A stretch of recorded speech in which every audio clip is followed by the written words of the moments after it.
Recourir à la République fédérale du Nigeria pour faire face aux événements du 7 décembre n'est en rien un signe de faiblesse ou d'incapacité, c'est au contraire un acte de grandeur et de clairvoyance. La réponse du Nigeria sous le mandat de la CEDEAO a été une réponse à la requête du Bénin, des autorités béninoises. Non pas parce que l'armée béninoise n'était pas capable de répondre, l'armée béninoise avait réussi à empêcher et à repousser cette tentative de coup d'État, à les mettre dans un retranchement, mais simplement et essentiellement parce que le président de la République ne souhaitait pas qu'il y ait des pertes en vies humaines importantes. Et le camp dans lequel les assaillants étaient retranchés aurait pu, si on y allait tout seul, ça aurait pu entraîner énormément de dégâts. Cette démarche mûrement réfléchie témoigne de la capacité d'une nation à solliciter judicieusement ses institutions régionales afin de protéger les civils, sauvegarder son intégrité constitutionnelle et sa souveraineté.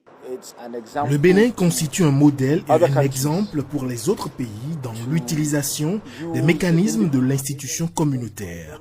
Dès le début, mon frère et moi avions échangé étroitement.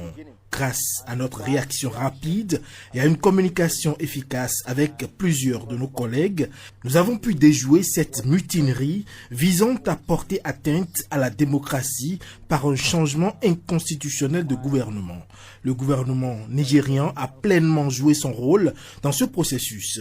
C'est le fruit d'une compréhension mutuelle, d'une relation de longue date et d'une histoire profondément partagée entre nos deux pays. Une fois les plans des ennemis de la démocratie déjoués par la vaillante armée républicaine, garante des institutions, le Bénin respire à nouveau, solide, stable, résolument debout et ouvert au monde. Aujourd'hui, à Cotonou, à Parakou, à Natikengu, à Tchaourou ou partout sur le territoire national, la vie continue, les activités continuent. Le Bénin est parfaitement stable, toutes les initiatives de développement y sont possibles.